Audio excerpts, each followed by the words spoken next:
नमस्कार मित्रों, आप सभी का हार्दिक स्वागत अभिनंदन करते हुए आज के संस्कृत परिवार में हम वाचन कर रहे हैं महाकवि श्री भर्तृहरि द्वारा भी रचित नीति शतकम।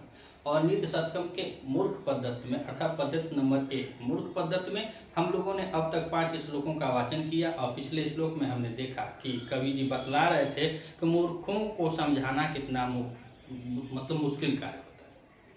अगर कोई चाहे तो अकॉर्डिंग टू भर्तृहरि अर्थात कवि के माध्यम से यह समझिए कि वह बालू को पेर कर तेल निकाल सकता है। कोई बहुत प्यासा है तो मृग तृष्णा में जल को भी पा सकता है।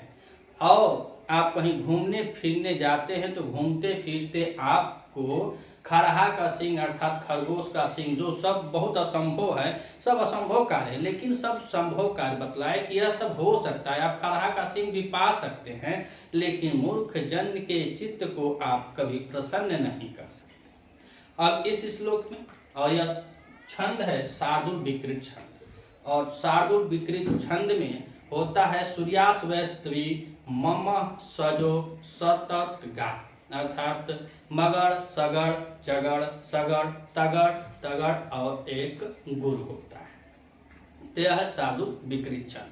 तो इसमें यह श्लोक निबद्ध है। अब इसमें बतला रहे हैं कि किसी भी हठी ज्ञान मूर्ख को, कोई भी हठी मूर्ख है, अगर आप उसको बड़े अच्छे स्वभाव से सुभाषतानी और अच्छे अच्छे सूक्तियों के माध्यम से अगर आप ठीक मार्ग पे सन्मार्ग पे लाना चाहते हैं, तो जो पुरुष यह करना चाहता है वह उक्त कार्यों को समझ जाइए कि कर रहा है या करने का प्रयास कर रहा है। तो आइए इस श्लोक में मूर्खों को सन्मार्ग पे लाने में कितने कठिन कार्य है, या मूर्खों को सन्मार्ग पर लाना कितना कठिन कार्य है और कैसे कैसे कार्य संभव है लेकिन इनको सन्मार्ग पर नहीं लाया जा सकता है, इसके बारे में भर्तृहरि जी बता रहे हैं। तो आइए वाचन करते हैं शार्दूल विकृत छंद में।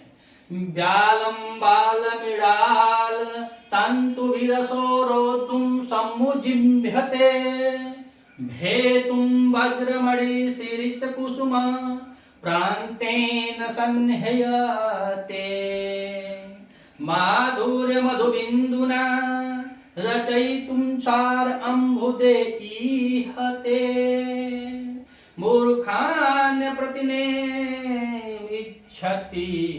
बालात् सुक्ते सुधास्यन्धि बालात् सुक्ते सुधांसंधि। तो कह रहे हैं इसमें कि यह माने जो पुरुष सुधा से अंधभी अर्थात सुधा माने होता है अमृत, और अमृत के समान बरसात। तो कह रहे हैं कि सुधा अमृत के बरसात वाली सुक्ते मन उक्त वचन से जो सुक्तियां होती हैं, जो सुभाषतानी होती हैं, उन वचनों से मूर्ख जो मूर्ख होते हैं प्रतिनेतुम इच्छति, तो उसको सन्मार्ग पे लाने के लिए जो लोग होते हैं, अच्छे जो व्यक्ति होते हैं, अगर वह चाहें कि मूर्खों को नेतुम माने मार्ग पर इच्छति माने लाने के लिए उक्ते सुधासंधि अर्थात शुद्ध अर्थात उपयोगी वचनों को, जो उपयोगी वचन है सुभाषतानी वचन होते हैं, ऐसे वचनों से वो सोचें कि उनको सन्मार्ग पर लाया जाए, तो वह समझ जाएं कि क्या क्या कर रहे हैं। तो वही पहली दूसरी और तीसरी लाइन में बतलाया है कि ऐसे पुरुष अपने को जान जाएं कि वह क्या कर रहे हैं। जो मूर्खों को यह समझ लें कि वह सन्मार्ग को उनको ला सकते हैं, और सन्मार्ग पर लाने का बता भी कैसे रहे हैं कि अगर वह अच्छी सूक्तियों से या अमृत वाणी जो होती है, अमृत बरसने वाली वाणियों से।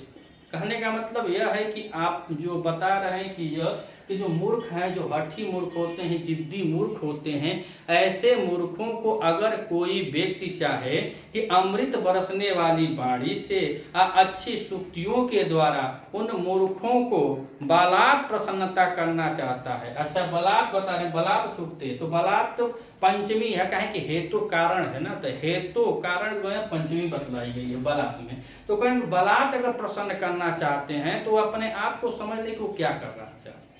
इन बातों से अगर मूर्खों को प्रसन्न किया जाए तो कोई भी कर सकता है, लेकिन यह भर्तृहरि जी बता रहे हैं कि मूर्खों को प्रसन्न करना कोई भी अगर चाह रहा है तो समझ जाए कि वो क्या कर रहा है। तो कह रहे हैं कि असो वह मनुष्य, जो मनुष्य है जो इन लोगों को लाइन पर लाना चाह रहा है कि अच्छे सन्मार्ग पा जाए मूर्ख, वो अमृत वर्षीय वाणी से, अमृत बरसने वाले वाणियों से, सुक्तियों से, तो उनको वह मार्ग पर ला रहा है। तो सोचे को क्या क्या कर रहा है। तो कह रहे हैं कि प्रति नेतुम इच्छति, और प्रति उपसर्ग पूर्वक, देखिए प्रति नेतुम में प्रति उपसर्ग है और नी धातु है, और नी धातु में तुमुन प्रत्यय लगा हुआ तो बना है प्रतिनेतुम, प्रतिनेतुम। और सुक्ते जो कह रहे हैं तो उसमें होता है वच धातु होती है, इसमें वच धातु है और कत प्रत्यय लगा हुआ है और सु आगे जोड़ दिया गया है तो उक्तम। अब इसको बनाएंगे तो बनेगा उक्त, उक्त, उक्त में सु जोड़ देंगे तो सुक्त, अर्थात जो अच्छी अच्छी बातें हैं, सुभाषितानी है, जो सुक्तियां हैं, उनके माध्यम से कोई अगर लाना चाह रहा है तो वह पुरुष अपने को क्या समझे। तो बता रहे हैं कि असो वह पुरुष व्यालम बालमीडाल तंतु भी रसोरोधुम सम्मुभिर्जिभ्यते, और यह रुद्ध धातु, इसमें रोधुम में रुद्ध धातु है और तुमुन प्रत्यय लगा हुआ है। तो कह रहे हैं कि वह मनुष्य बाल मीडाल अर्थात कोमल कमल के तंतु मतलब रेशे से, जो कमल है वह कोमल है, तो कोमल कमल के तंतु अर्थात रेशों से रोधुम माने रोकना या बांधना, रोकना या बांधने का, समृज्भियते अर्थात अभ्यास कर रहा है। किसको बांधने का? तो समझिए व्यालम, और व्यालम माने सांप भी होता है और व्यालम माने हाथी भी होता है। तो यहाँ पर यह कवि जी बता रहे हैं कि जो मनुष्य इन मूर्खों को अगर सुभाषितानी अमृतमय वर्षा वाली ऐसे वाणियों से सही मार्ग पर लाने की सोच रहा है, तो वह व्यक्ति अपने आप को यह समझ ले तो वह बाल मीडाल तंतु अर्थात वह कोमल कमल के तंतु रेशों से क्या कर रहा है? रोधन माने रोकना या बांधना, समृद्धते अभ्यास कर रहा है। किसको बांधने का?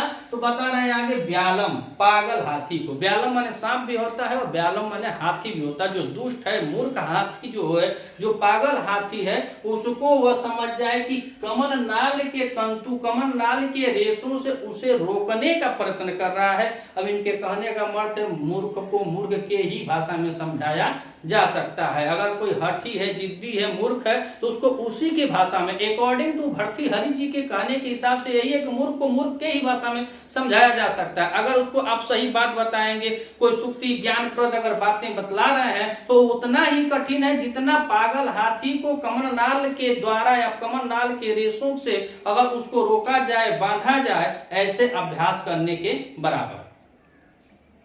और इतना कहने के बाद अब दूसरी लाइन में कह रहे हैं कि भेतुम वज्रमणि शिरीष कुसुम प्रांतेन सन्निहते, सन्निहते किसको? शिशिर कुसुम प्रांतेन, अर्थात दूसरा कार्य बता रहे हैं भर्तृहरि जी कि अगर वह इससे नहीं तो यह समझ जाए कर रहा है। क्या कर रहा है?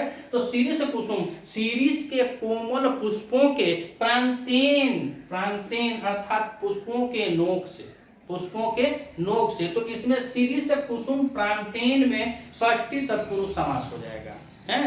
तो कह रहे हैं कि शिरीष कुसुम, शिरीष के सुकुमार कोमल पुष्प, और ऐसे कोमल पुष्प होते हैं कि उसको स्पर्श मात्र से बेचारे मुरझा जाते हैं। लेकिन यहाँ बता रहे हैं कि शिशिर कुसुम प्रांतेन, शिशिर के पुष्पों से, कोमल पुष्पों के नोक से, नोक से क्या कर रहे हैं? वज्रमणि भेदतुम सन्निहते, तो भेदतुम और सन्निहते, और कहीं कहीं भेदतुम लिखा है, कहीं कहीं किसी किताब में, जो किताब है ना तो उसमें छेदतुम लिखा है। तो कह रहे भेदतुम वज्रमणि, तो शिशिर के कोमल पुष्प के नोक से वज्रमणि अर्थात जैसे हीरा उरा होते हैं, बड़ी कठोर मणियां होती हैं, ऐसे मणियों को छेदने का सन्निहते प्रयत्न कर रहा है। मूर्खों को अगर इस वाणी से, सुधा अमृत वाणी से अगर समझाया जा सके, अच्छे सुक्तियों से अगर उसको समझाने का जो प्रयास कर रहा है, तो पहला काम वो पुरुष कर रहा है कि पागल हाथी को कमल के पुष्प के नाल के रेशों से बांधने का अभ्यास कर रहा है। और दूसरा कह रहे हैं कि वो शिशिर के कुसुम, जो शिशिर के पुष्प हैं, जो कोमल पुष्प हैं, उन पुष्पों के कोर से वज्रमणि अर्थात हीरे उरे जैसे मणियों को छेदने का सन्निहते कर रहा अर्थात प्रयत्न कर रहा है, यह वह मान ले। और तीसरा कह रहे हैं माधुर्य मधु बिंदुना रचितुम सार अंबुदेहि दीहते। तो बता रहे हैं कि ईहते वह इच्छा कर रखा माधुर्य मधु बिंदुना। तो मधु माने होता है शहद और बिंदु माने आपको यह बताना पड़ेगा कि एक बिंदु का, इसीलिए बता रहे हैं भर्तृहरि जी की एक बिंदु मात्र। नहीं तो अगर कोई माते क्षार अंबु है और अंबु माने होता है समुद्र और क्षार माने होता है नमकीन या खारा या लवणीय। तो जब खारा समुद्र के पानी में अगर भाई कोई चाहे तो टरके का टरक शहद चीनी गिरा के कुछ तो जल को कन्वर्ट कर सकता है, कुछ तो कर ही देगा। आखिर में 2-4 लीटर नहीं 1000, 5000, 10,000, लाख 2 लाख लीटर पानी को। लेकिन यहाँ पे बता रहे हैं भर्तृहरि जी कि मधु बिंदु ना, मधु के एक बिंदु से, मधु अर्थात शहद के एक बिंदु से क्षार अंबु उस नमकीन जल वाला सागर को माधुर्य रचितुम मीठा बनाने का हितम माने इच्छा रख रहा है।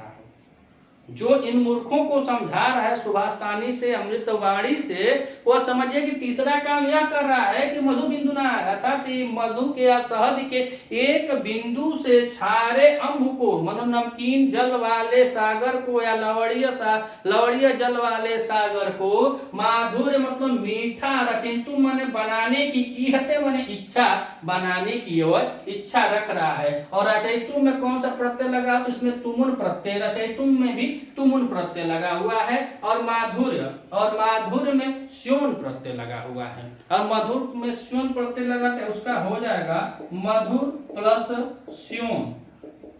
स्योन प्रत्यय। तो माधुर्य में स्योन प्रत्यय लगा हुआ। तो कह रहे हैं कि माधुर्य मधु बिंदुना शहद के एक बिंदु मात्र से क्षार अंबु, और क्षार अंबु में यहाँ पे दीर्घ संधि हुई है तो बना है क्षार अंबु में दीर्घ संधि हुई है। तो बता रहे कि यहाँ बन गया है का दीर्घ संधि, तो बना है यहाँ पे क्षार अंबु। तो कह रहे हैं कि मधु बिंदुना शहद के एक बिंदु से लवणीय नमकीन सागर के जल को माधुर्य माने मीठा बनाने, रचितु बनाने की इहते मन इच्छा रखने वाला ऐसा जो मनुष्य है वही करेगा क्या, मूर्खान्य प्रतिनेतुम इच्छति बालात सुक्ते सुधास्यन्नवी। तो वही पुरुष जो वह 3 कामों को करता है, अभ्यास करता है, प्रयत्न करता है या इच्छा कर रहा है ऐसे कामों को करने के लिए, तो समझे कि वही व्यक्ति मूर्ख लोगों को क्या कर सकता है, सन्मार्ग पर लाने के लिए बालात सुक्ते सुधासनी